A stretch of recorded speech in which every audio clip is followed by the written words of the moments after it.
The Women's Budget Group is a network of feminist academics, activists, people from women's organisations and trade unionists that's come together to analyse the impact of government economic policy on women. We're best known probably for our analysis of the budget every year, but we also analyse other areas of economic policy. So at the moment we look at the government's industrial strategy, for example, and we also try and promote equality impact assessments, particularly gender impact assessments, to persuade government departments to do this work themselves. What we've seen in housing has been a massive increase in private ownership of housing compared to public sector ownership, council housing.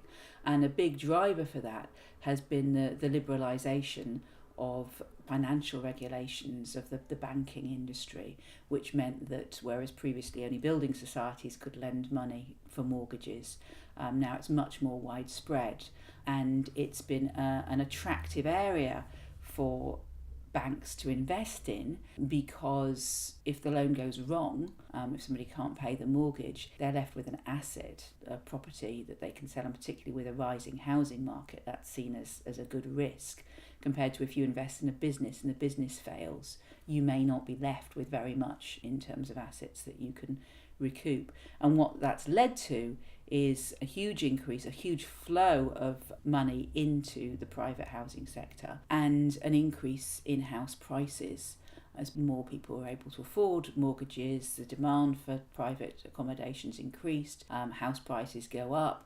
Therefore, housing is seen as not just about somewhere to live, but as a form of financial investment. So we're now seeing the property market being seen as an investment opportunity, both for people within the UK, mainly buy-to-let landlords, but also from people from outside the UK, some of whom are not even renting out the property, so they're buying that property and simply seeing it as a form of capital investment because they're expecting house prices to rise. Obviously, what that means is that people on lower incomes, and women are far more likely to be poor than men, are finding it impossible to buy houses, but also the rents in the private rented sector have gone up, and the availability of public sector housing has declined through council house sell-off. So, the right to buy combined with the increase in availability of mortgages has meant that a lot of houses that were previously in the public sector are now in the private sector, and very many of them are now rented out to private sector tenants. So it's not that the people who were living in them bought them and are still living in them. They've been bought and sold on, and they're now kind of buy-to-let properties. And that creates a particular problem for women. The private rented sector, the rents in that sector have continued to increase. So we're now in a situation where, if you look at England and Wales, in about 80% of local authorities, market rents aren't affordable for, say, if you took a couple where one person was working full-time on the national living wage and the other person working part-time, a family in that situation would not find market rents affordable in 80% of local authorities. And obviously for single women and particularly lone parents, the problem is even greater. So they're in a situation where they can't afford market rents, they can't afford to buy, there's very limited stock of local authority social housing or housing association housing, and they are increasingly dependent on housing benefit in order to make up the shortfall. And at the same time, we're seeing a squeeze in housing benefit. So the government has, through the benefit cap, limited the total amount of benefits people can receive. But they've also put a cap on the amount of housing benefit that can be received. So it's up to the lowest third of rents in a given area. And that means that very many people are in a situation where the housing benefit isn't covering their rent, and they're having to make up the shortfall from an increasingly low income. I mean, what happened after the financial crisis was a fear, I think, in government that house prices would collapse. The problem we now have is that our economy is dependent on high house prices, even though it has a massively damaging impact on the wider society. Our economy is driven by consumer spending. It's not driven by kind of manufacturing or, investment in renewable energy or any of the things you might like to see it dependent on. And consumer spending is dependent on people having the confidence to spend. And for a large part of the population, that's about the sense that their house is worth a huge amount of money. So people feel that they've got this security because of high house prices, which means that they're willing to spend on other things. So when house prices start to look vulnerable, they look like they're starting to fall, the government quickly stepped in to prop up house pricing, to increase demand. The majority of the focus of both the coalition and the current government's housing strategy has been about trying to enable people to buy privately. So it's about providing a series of different schemes to make buying property more affordable for first-time buyers. So, you have houses available for sale at what's sort of 80% of market rates, so-called sort of affordable housing. Now, if you look across London and the South East, even at 80% of market rates, that's not affordable to most people because house prices have just lost all connection with people's salaries. So, house prices in London and the South East are sort of 20 times average salaries. So there's sort of bits of money there, there's bits of investment, there's bits of encouragement for house builders to build more houses. The problem is, of course, that the economic incentives for house builders is not to build large numbers of houses, because if the market was flooded with the housing that we need to solve a housing crisis, house prices would fall. So there's an incentive for developers to what's called land bank, to buy land, to own land. It's an appreciating asset, but not necessarily to build on it. Or if they do build on it, because the cost of the land is so high, they have to make a good return on that, which means that they're looking at is building more expensive houses that they can sell for a higher rate rather than cheaper housing. So all the incentives of the market have a tendency to reinforce the crisis that we're already in. The autumn financial statement last year and budget this year was looking more at some support for rented accommodation and for more rented accommodation. But again, what's seen as affordable rented accommodation is at 80% of market rents, and that's not affordable for most people. So there's been a tinkering at the margins, I think, and it's partly because a belief that the solution to this has to be a market-led solution. So what you want to do is, if the market's failing, what you do is create incentives to make it work more effectively, rather than say, actually, is this the best way to provide the housing that people need? And secondly, a fear among government and among developers about doing anything that would cause house prices even to stop rising, let alone to decline. And I think what we've been saying at the Women's Budget Group is that we should be seeing housing not as a form of investment, but as somewhere for people to live. If you look at what women need from housing, they need housing that is secure, that is affordable, that is healthy. Large numbers of families are in unhealthy housing conditions, damp housing, for example, housing that's got problems with, rodent infestation, all sorts of things. These are not healthy places to bring up a family. Women are the majority of carers, both for children and for older people, so they may need to be near schools. They may need to be near relatives who they're caring for.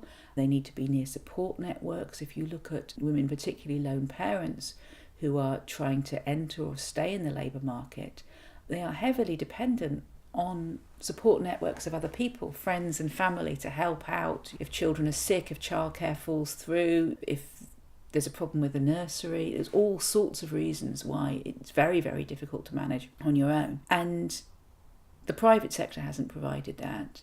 And government policy affecting people in social housing or in private rented accommodation who are relying on housing benefit has tended against providing all of those things. So we're seeing families being moved out of more expensive boroughs, both in London and elsewhere in the country, to places where house prices are cheaper, where there's not necessarily the work available and there isn't the support network.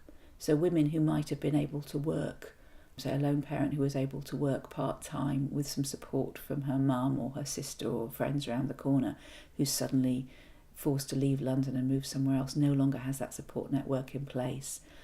children have to move schools, which is very disruptive, or having long journeys to school, suddenly that woman is no longer able to work. The impact on the economy is a negative impact, not just on the individual woman, but that's been a sort of tendency of the way policy has been going. So if you look at countries where there is much higher rates of renting and lower rates of home ownership, people have far greater security of tenure. So you have much longer term leases. There's limits on how much the rent can be increased. And often the private rented accommodation is owned by large organisations who own large amounts of property. So they're professional landlords. One of the problems we have in the UK is a massive increase in buy-to-let landlords, which means people are renting out property. They don't have any idea necessarily of their legal obligations. They haven't really factored in the costs of being a landlord. So if there's repair and maintenance costs, they're not necessarily meeting those costs. They're not seeing it as an investment. They're not researching what their legal obligations are. They're not conscious of what they can and can't do. And that makes for not very good landlords. And also because tenants don't have that security, there's a whole series of legal rights you might have in theory in terms of homes of a decent standard and getting a landlord to deal with repairs and maintenance and so on. But if actually you know that if you make too much of a fuss, you'll just be given notice to quit at the end of 6 months or a year, it makes people wary of doing that. So, I've seen friends who've been in properties where there's been major damp problems and they've complained and the landlord hasn't done anything, and then they've been given notice to quit, and all the landlord's done is gone in, cleaned off the mould, repainted and rented out, knowing that there's a damp problem, just not dealing with it, because why would you need to? The problem with the housing crisis is people who have to move jobs, for example, don't necessarily want to sell in one area to buy in another. If they're living in London, they may not want to lose the property that they've got in London because they never know if they'll be able to move back, so they rent out the property in London and rent somewhere else. If they're living outside London, they get a job in London, they can't afford to buy in London, so they rent out their property elsewhere and rent in London. But what we have in this country is short-term tenancies, high levels of insecurity. It's relatively easy for people to end up being evicted. We have landlords who are renting property on a short-term basis because they can't sell it for maybe a couple of years and then looking to sell it. And if you think about families, particularly with children, what people need is a degree of security. They need to know what schools their children are going to. They need to know how to sort out childcare provision locally. You can't manage that if you're having to move home every year or so. It simply doesn't work. So I think if we want a European-style housing market with higher levels of renting, we need to change the way we manage the rental system. I think the issue there is that if we did that, large numbers of people who are currently buy-to-let landlords would come out of the buy-to-let market, which in the long term is quite possibly a good thing. I don't think the buy-to-let market's been very good for this country. But in the short term, that obviously creates problems for the people who are living in the properties concerned. I think we need to see housing as fundamentally being about people's need for secure homes and not as an individual pension pot or as the kind of machine that underpins demand in the UK economy, which is what it is at the moment. Certainly we might all want to see lower house prices, but if house prices fell dramatically, we would have a major financial crisis on our hands because so much else of the economy rests on people's confidence in the property that they own. The reason it's a gendered issue is because women are poorer than men, we earn less than men, we have lower lifetime income, we're less likely to be able to save for a deposit and so on, which means that we're more vulnerable in the housing market. We are more likely to be carers, so our need for housing is often tied up with the care responsibilities. We're less mobile. If you've got children, very strong need to keep children's education stable and secure. It's not good for children to be moving schools every year. And we are far more vulnerable to domestic and sexual violence. And that's an issue with housing. So, you look at women who have become homeless as a result of domestic violence. You look at women who need security in their home as a result of domestic violence. So our housing needs are different. Women are far less likely to own cars. We're more likely to be dependent on public transport. So we need housing on good public transport routes. Because we're more likely to be carers for older relatives, we need to be able to get to them in order to do that caring work. And all of those things are tied up with our consideration about where to live and what we can afford and what's viable. But the housing strategies don't necessarily recognise that. So when you've got all the sort of different help to buy schemes, men are far more likely to be able to afford those help to buy schemes than women. And so you're sort of exacerbating existing inequalities, because obviously home ownership is the single biggest source of household assets.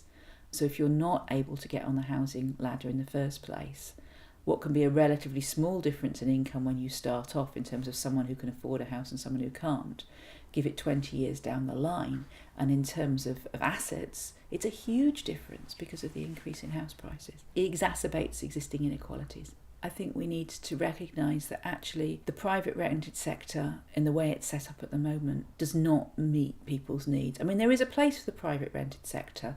You know, when you're young, when you're relatively mobile, when you're changing jobs a lot, when you don't want to be tied down, it's fine for an awful lot of people if you can afford it. But actually, what we need to recognise is that so long as houses are seen as an asset, which they will be if everybody wants to buy because it's the only way you can get security, most people are no longer going to be able to afford to buy. So you end up with people in very, very insecure housing situations. And I think the only solution to that is an increase in social housing, which can give people the stability and can also be an asset for public bodies. Public bodies that invest in social housing will get an income from that housing because of people who are living in the housing. So it's not simply spending money, it is actually genuinely investment in infrastructure. Housing is an essential part of our infrastructure, but leaving it up to the market hasn't worked. And tinkering around the edges of the market doesn't seem likely to work either. Because, as I said,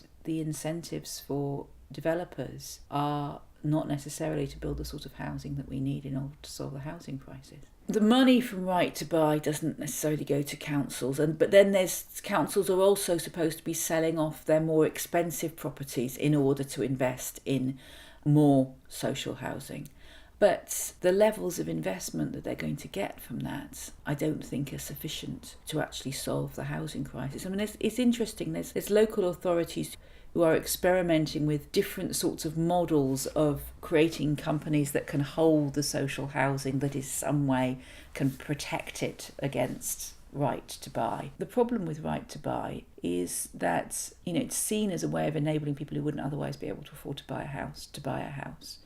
Actually, most people in social housing can't afford to buy. Very few people can afford to buy.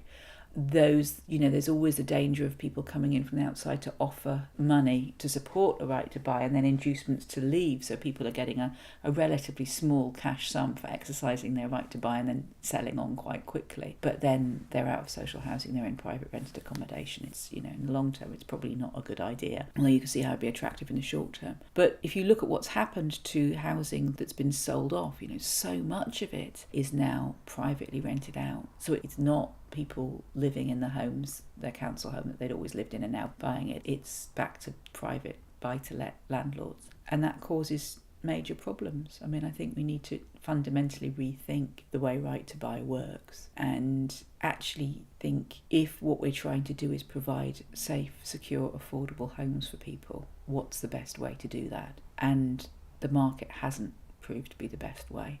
And it's had all sorts of negative impacts. I mean, it has all sorts of impacts. It has impacts on labour markets because people can't move for work or aren't prepared to take jobs in certain areas because they can't afford to live there.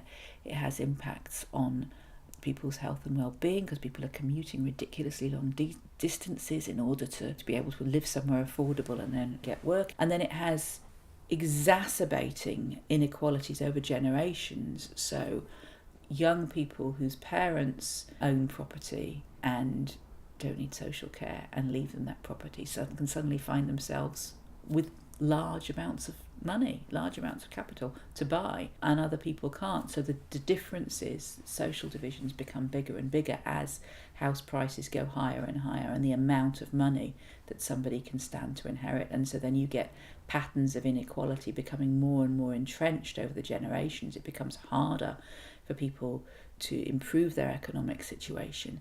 So many jobs these days require people to do unpaid internships, for example, or very, very low paid entry level jobs in London, which you can't afford to do if you can't afford to live in London. Now, if you happen to have family who live in London, you can do it, or if you have family that have enough money to support you while you're living in London doing an unpaid internship, you can do it. But if you don't, there's no way you can do it. So whole sectors are closed off because you're not able to get that work experience. Even if those jobs were paid at a reasonable level, people doing them still wouldn't be able to afford to live in London because house prices are so high. So you get this kind of cycle of inequality built up and greater divisions between London and the rest of the UK. The idea that the free market will, through this magical process, provide solutions to all the social issues we might wish to address, has been prevalent since sort of Thatcherism in the 80s. That was a sort of fundamental basis of Conservative policies in the 1980s. And yet there is also a recognition that it doesn't actually work in large numbers of areas. And we recognise it with health, for example.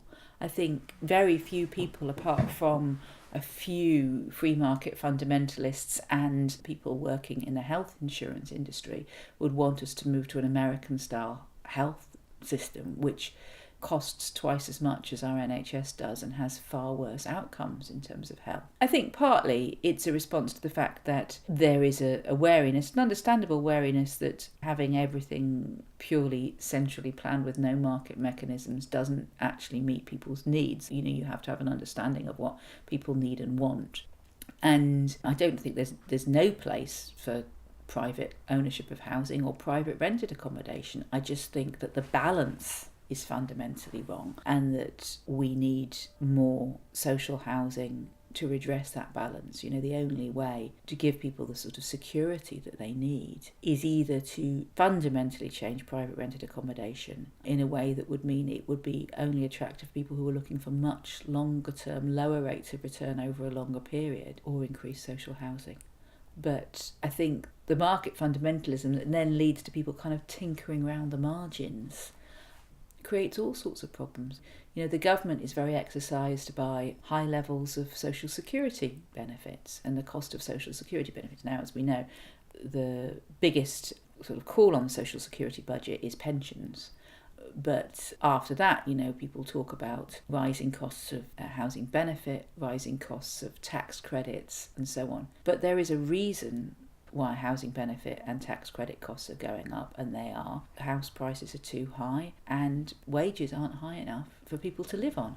And if you have a free market system that creates that sort of mechanism, then you either accept people starving and homeless on the streets in large numbers, which we've seen a massive increase in homelessness, or you're going to have increasing costs to the public purse from making up the shortfall. And the problem that we've had is that it's been individuals who've needed to claim housing benefit or tax credits who've been demonised for needing to claim it, rather than the focus being on the house prices and the employers that are not paying people enough to live on, which is actually the cause of the sort of rising social security. If you look at housing benefit to private landlords, it's a public subsidy to private landlords, and it's a way in which some individuals have been able to have high income and capital growth. So speculating, buying property, mortgaging that property up the hilt to buy another property, all of them based on the idea that housing benefit will cover those costs or will cover enough of those costs. And why are we doing that? Why, if people are needing to claim housing benefit, why is that money not going to social landlords who could use it to build more social housing? Although actually, social housing is not just for people on housing benefit. I mean, one of the other things that I think has been done very successfully is the sort of association in people's minds with social housing and people on benefits, rather than the sort of big growth in social housing after the war, it was people who were in work. The idea was to provide secure housing. Social housing people pay rent for, which a lot of people don't realise. A lot of people think that council house tenants somehow aren't paying rent. And that's why it's fair enough to sell off property from underneath them and force them to move because they're getting a free ride. It's obviously not true, but it's a kind of widespread myth. Benefits are being frozen until 2020, and they've been capped, and in some cases cut, and in some cases done away with. So what you're actually seeing is the privatisation of properties, and that's why you have the explosion in food banks. But if you look at the vast majority of children living in poverty are living in houses where somebody is working. So what you've got is a situation where people are working, they're not earning enough to pay rent or to feed their families and are becoming dependent on food banks. And that is not the fault of those individuals, but somehow the rhetoric around strivers and scroungers has led people to believe that we need welfare reform because there's large numbers of people sitting around watching daytime television on widescreen televisions and smoking a lot, rather than we have welfare benefits because actually there's large numbers of people who are not paid enough to live on or who are unable to work for other reasons. But that kind of demonisation of poverty and demonisation of the poor, which is also specifically gendered, there's a particularly nasty, misogynistic tone you get when people are talking about, lone parents with large families in particular. The idea of women squeezing out extra children in order to get access to benefits. It has very, very misogynistic overtones, I think. Undertones, overtones. It slaps you around the face, really.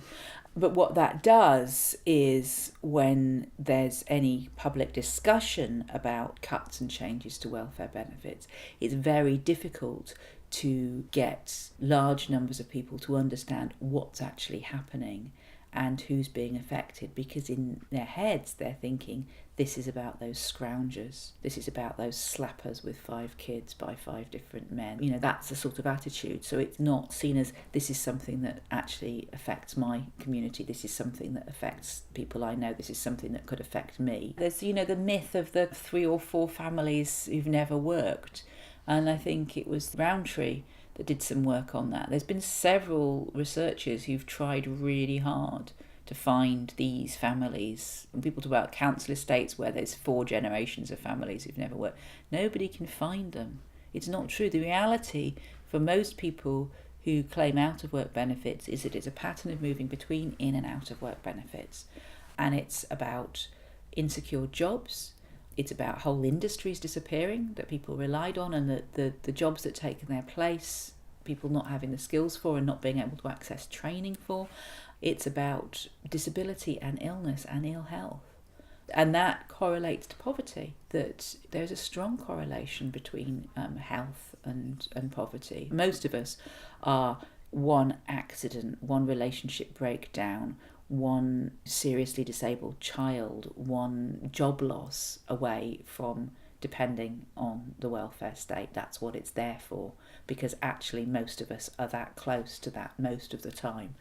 And so it's in all our interests to have a system that's fair for everybody. But the demonisation of poverty means that people don't see it like that necessarily, and they're able to not engage. And so it's only when you look at the government's welfare reform programme, it's actually been relatively popular with the general public. There's bits like the bedroom tax, which wasn't. So when campaigners are able to hive off a particular cut, which is seen as so unjustifiably unfair, they're able to make some headway and make changes. But otherwise, it's quite difficult to persuade people of the really damaging impact this is having, because it's seen as not me,